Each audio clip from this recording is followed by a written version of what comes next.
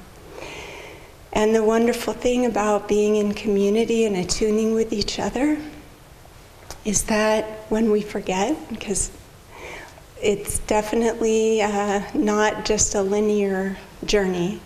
We're going along fine, and then something happens in our world that we forget. But then we don't have to look far for the examples around us, and that's been my solution as well. As I look to those who've been doing it longer, I look at those who are more in tune than me, and I am reminded again and again, this is where I'm going, and this is the solution. So I think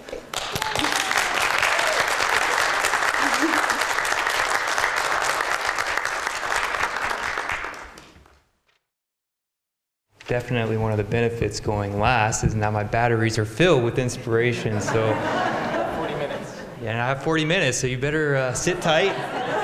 We're in for the long ride here. So my name is Dhyan, and I serve online with Ananda here in Ananda Village. And today's topic is on faith and how to make our faith dynamic as a tool for overcoming our challenges. And this topic became an interest of mine naturally as a result of testing. And I was going through a test some years ago, and I just found it very difficult to reason myself out of the test, as it usually is the case. So I sought the counsel of someone who's been around for a long time, a founding member. And at that time in my life, I thought it was important for me to lay out every detail of the test. So I made sure painstakingly he knew exactly what was going on. But then like a lightning bolt, a thought came, and I blurted it out. Do you still doubt? And his response was very surprising, because not only did it help to neutralize sort of the reactions that I was feeling, but it gave me a little insight to the nature between doubt and faith. And his response was, of course I doubt. If I didn't doubt, I would be free. Wow. I guess what Master said, we're not free from delusion till we're in nirvikalpa samadhi. And that just helped me to understand a little bit that as long as I'm experiencing life on this plane of duality, that my experience is placed somewhere on a spectrum between worldly consciousness on one end, spiritual resistance, maybe even spiritual doubt, and on the other end is soul aspiration, communion with a higher reality. And all of us are somewhere along this spectrum. And it doesn't matter so much where we are, of course, it's where we're going. The spiritual path is directional. And it's interesting when we think about what Yogananda said of free will, that it really only extends to a twofold decision. Are we going to accept God's love, or are we going to reject God's love? And maybe something a little more relevant, because it's not like we're living our day, I'm going to reject God's love in this, I'm going to accept God's love. It's just a little more subtle than that. But maybe I invite you all to look at your own life. In what areas have you grown maybe a little comfortable, a little complacent, maybe a little bit self-satisfied with your current progress? In what other areas do you find yourself always stoking the fire of devotion, always putting out more energy to meditate deeper, to serve with more energy, and to see how can we inspire ourselves to continue putting out effort, steady effort, every day. As Master said, the minutes are more important than the years. It's not leaps and bounds that we make this progress. It's really in the day-to-day decisions that engage our will, that move us steadily towards our goal. So I want to offer a 3-step process for filling our minutes with God's presence. And so the first step is conscious use of our memory. And I know we heard a little bit about that from Swami Devi earlier this week, but I want to pick it up on the topic of faith. Because interestingly enough, these teachings are very practical. And Yogananda said one of the greatest ways to develop faith is to remember, not only remember the experience, but recall the past experiences where we felt the blessings of God in our lives, that we felt an opening where joy was experienced, where we felt expansive and one with a deeper reality. And recall that state of consciousness to our present reality, and then infuse our awareness with that living presence of God. Because interestingly enough, one of the signs of a true spiritual experience is that it doesn't diminish over time.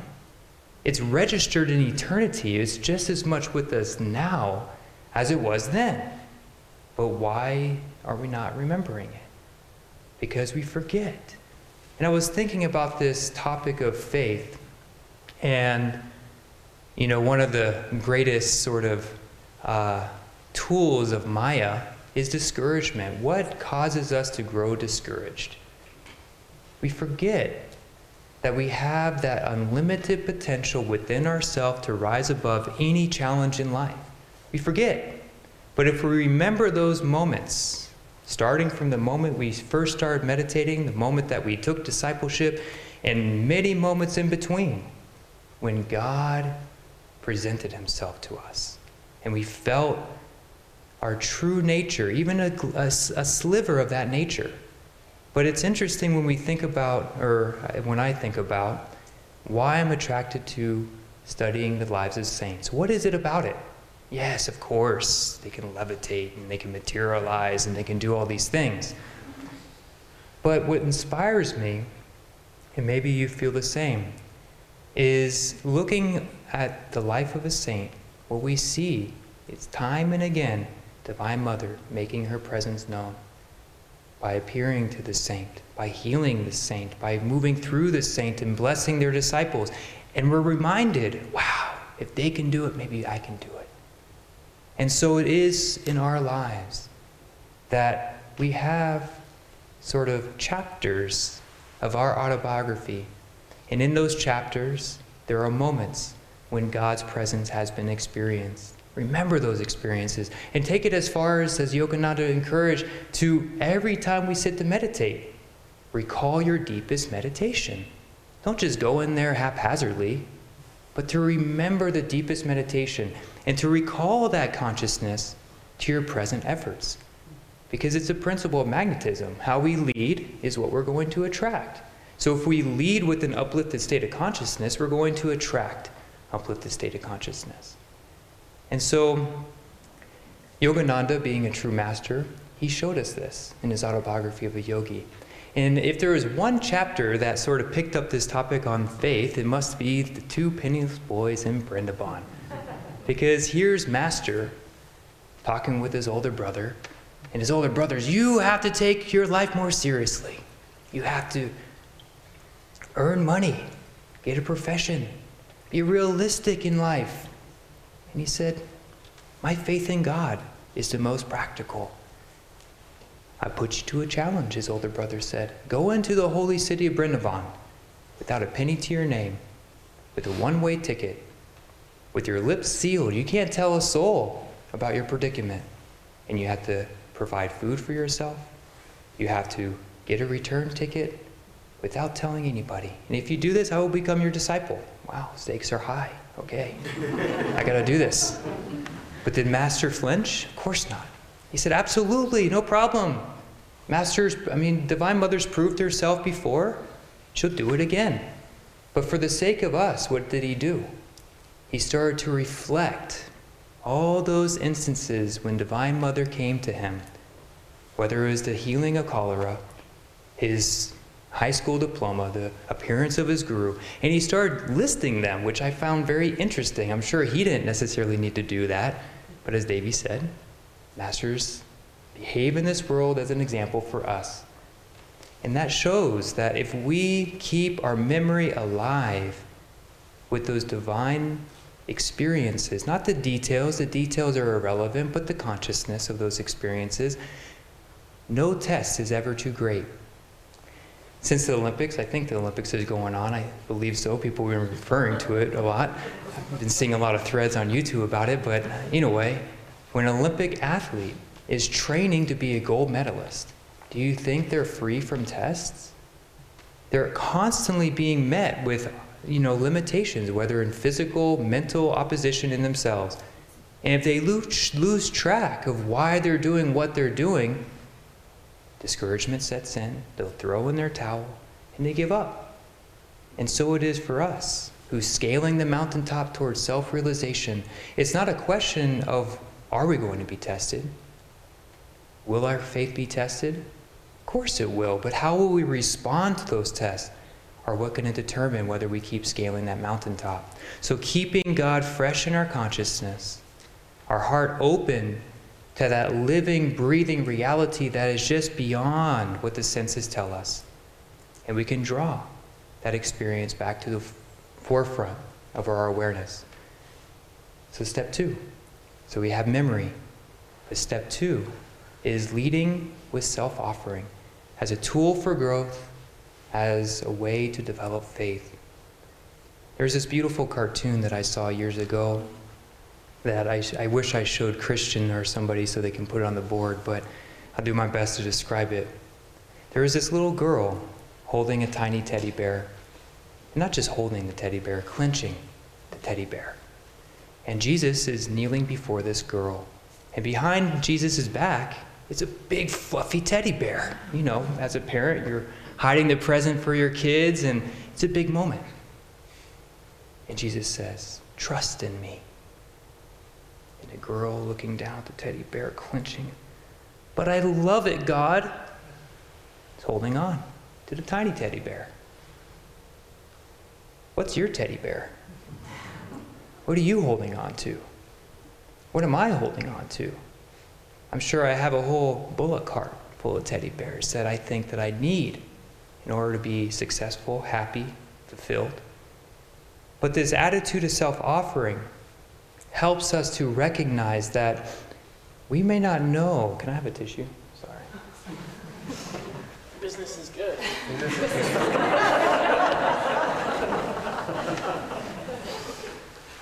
It had been a year of tissues and, you know.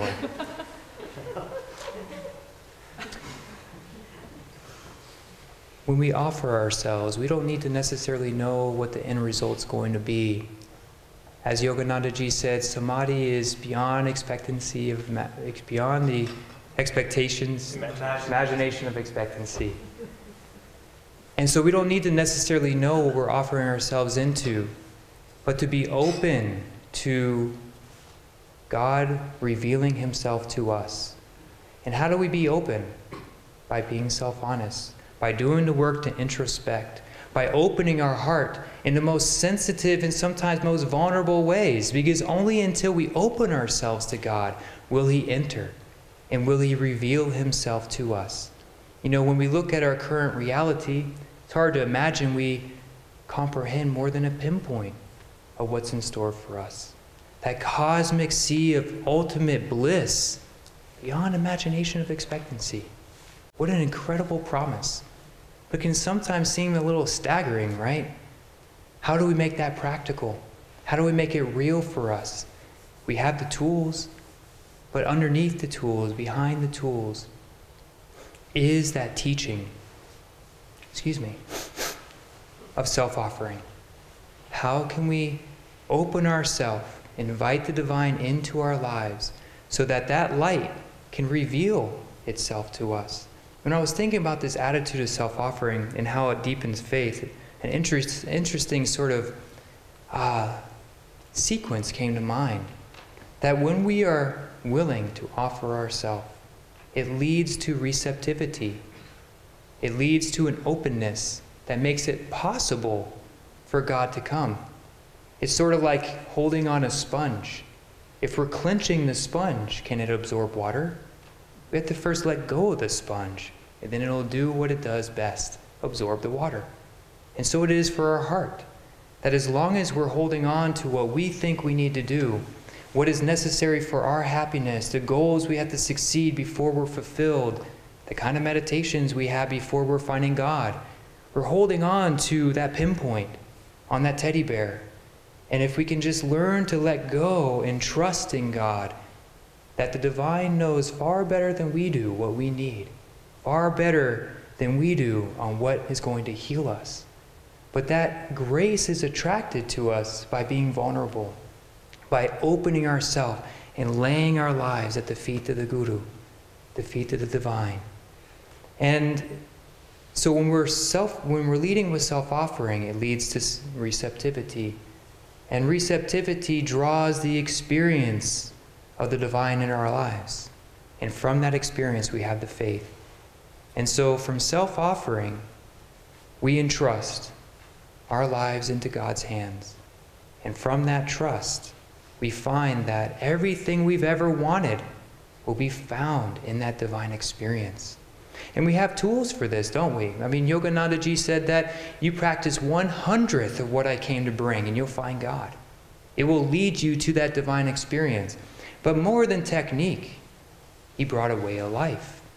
And behind the teachings, the techniques, there's one aim. It's that self-offering. How can we offer all that we are on the altar of omnipresence? But it's interesting, though, when we look at the techniques, because Swamiji said, techniques alone won't give us God, but they give us a way to give ourselves to God. And so go into the techniques with that attitude self-offering. Go into it knowing that there's a subtle power and intelligence behind the technique, guiding us upward, reclaiming our scattered energy, and focusing it where it belongs in Nukutasta. I had an experience once with the energization exercises that I'd like to relate to you. It was, again, I would say almost borderline spiritual experience, and I often recall this whenever I struggle with my energization. It's like, remember, there's a potential there that you can tap into. And again, I was dealing with a mood, some challenge, some resistance. And again, I tried to reason it away. Okay, I'm going to meditate tonight. And this thought kept coming. No, go outside and energize. But don't just energize like you normally do. Energize with the thought of Master energizing through you. Wow, novelty. I know we've heard it, but it had a power behind it. So I went outside, and with all my might, I energized, and it felt like Master's presence was being drawn into my muscles and intensing with will. And that something was being released as I relaxed and felt. It was extraordinary, because within a few exercises, that mood not only evaporated, it was totally gone, but my state of consciousness was joyous. Like, it just totally transformed my reality. And so the techniques have that potential. We all have that potential if we put that energy into the techniques that Master gave us. But I want to explore a story with you on a different approach to an often heard story. Because we have to always take what we experience in meditation and infuse it into our daily life, into our service, into our relationships, into everything. Make it vibrant with God's presence. And so this story about the monastery, a once thriving monastery, now with only 4 little old monks. And they were getting a little concerned that their vocation was going to dry up and going to dissipate. And so the head monk thought to seek wise counsel from a wise person in the village.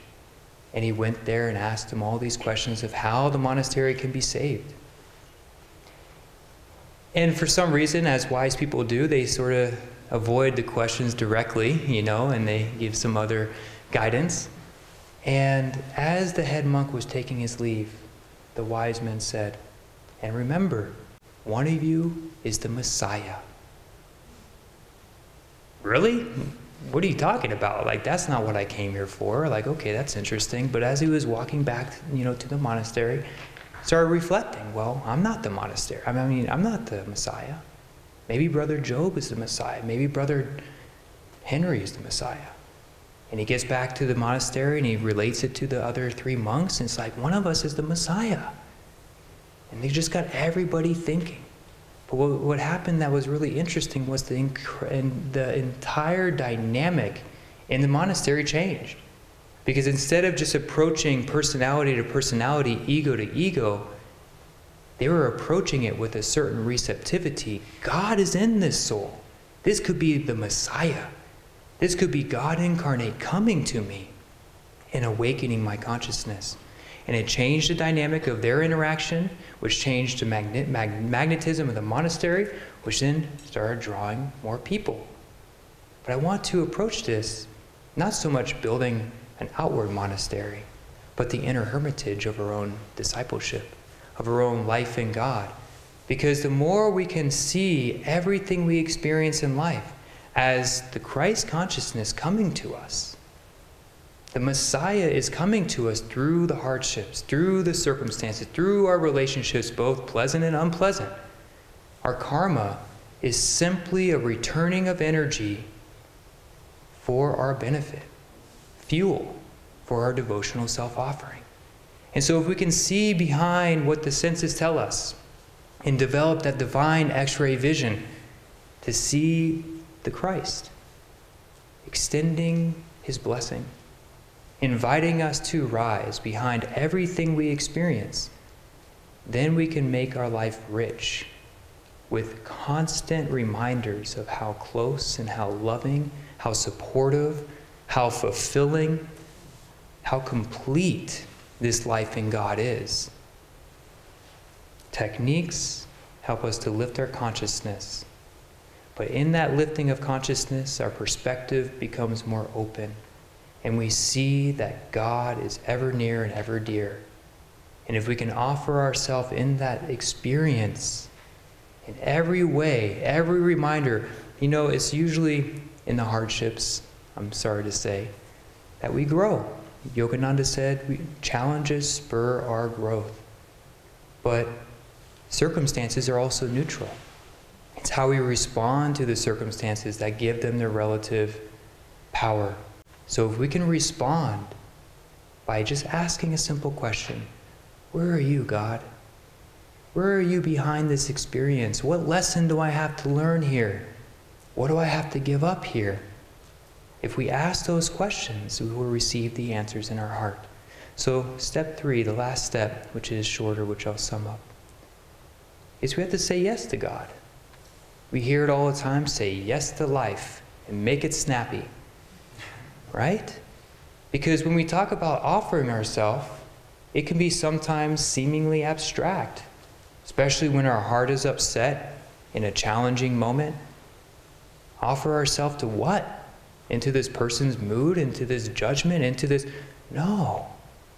Yogananda gave us an incredible system that clarifies almost every aspect, I dare to say every aspect of the spiritual life. And he made it very clear that God has 8 tangible manifestations, 8 qualities of God. That joy, that light, that sound, that peace. All these are extensions of God's grace that are radiating out from the universe into our existence, into our lives.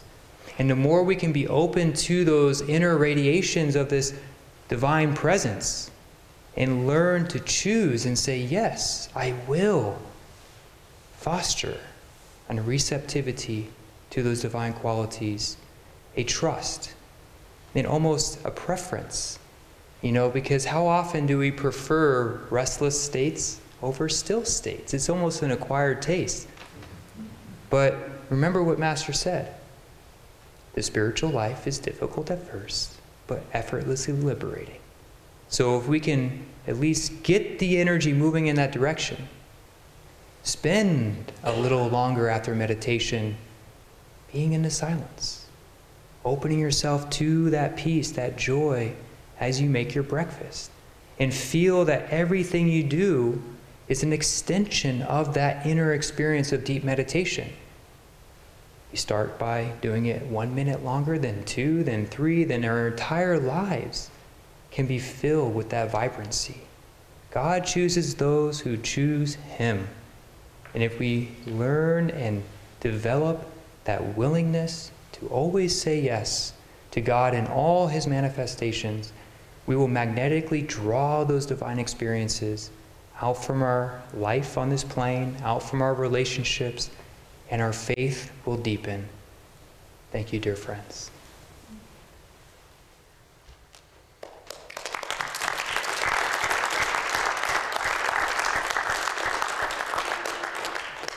So I guess we have a 10-minute break as usual, and we'll come back for meditation.